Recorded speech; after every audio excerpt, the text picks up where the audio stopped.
السلام عليكم البنات، كي دايرين؟ لاباس عليكم؟ كنتمنى تكونوا بخير وعلى خير. ونلقاكم هذا الفيديو في احسن الاحوال. بغيت نشارك معكم النهير ديال اليوم. خرجت مشيت، بغيت نشارك معكم هذا النهير ديالي. المهم خليكم مع الفيديو حتى الاخر، ما تنساونيش بلايك والاشتراك ديالكم فضلا وليس امرا. خليكم مع الفيديو ويلا نديكم تمشاو معايا ونشوفوا مناظر جد جميله. خليكم مع الفيديو.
تضامن مع فلسطين، خوتنا المسلمين.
Ben ona ilgilenmeyeceğim biliyor zaten hiçbir zaman ilgilenmedim ben onu. Ne oldu? Yorulmuş değil mi yorulmuş? Bir fikir geçiyor her yerde. Buraya geçmiyorum.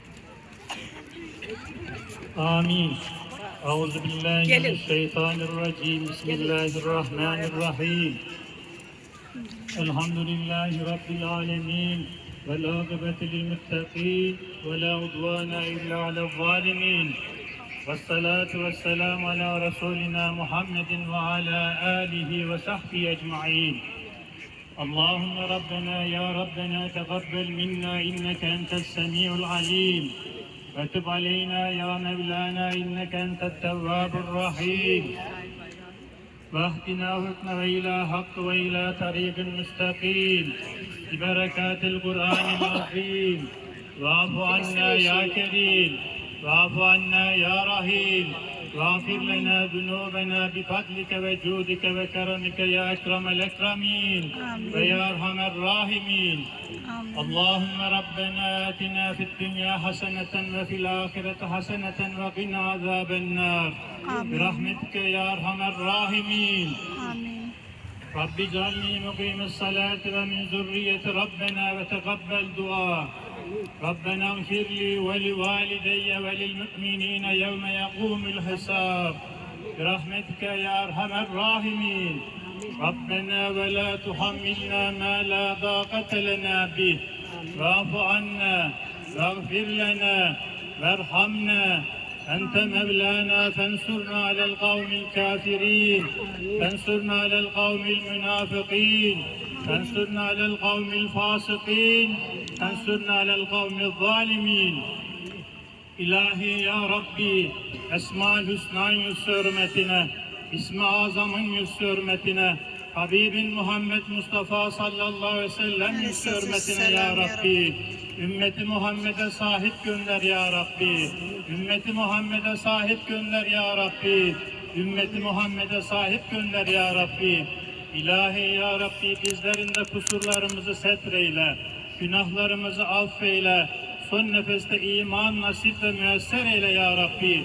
Cennete girip cemali ba kemalini doya doya seyreden kulların zümresine ilhak eyle ya Rabbi. İlahi ya Rabbi, Filistin'deki kardeşlerimize yardım eyle ya Rabbi. Amin. Filistin'deki kardeşlerimize yardım eyle ya Rabbi. Amin. Filistin'deki kardeşlerimize yardım eyle ya Rabbi. Amin. Düşmanlarını kahru perişan eyle ya Rabbi. Amin ya Düşmanlarını kahru perişan eyle ya Rabbi. Düşmanlarını kahru perişan eyle ya Rabbi.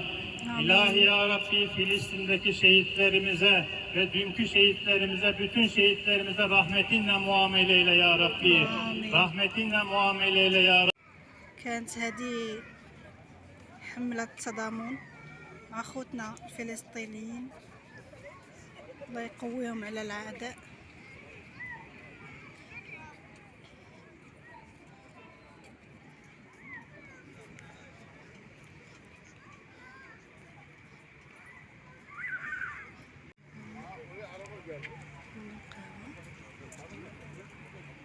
كاين هاد القهوة جنب البحر، كاين بزاف د القهاوي هنايا ماشي غير وحيدة.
وهنايا وصلت نهاية الفيديو. كنتمنى ينال الاعجاب ديالكم، كنتمنى انكم تشاركوا في القناه وشي كومونتير يكون زوين وحفز للقناه، وكنتمنى ينال الاعجاب ديالكم. ونشوفكم في فيديو جديد. مع السلامه.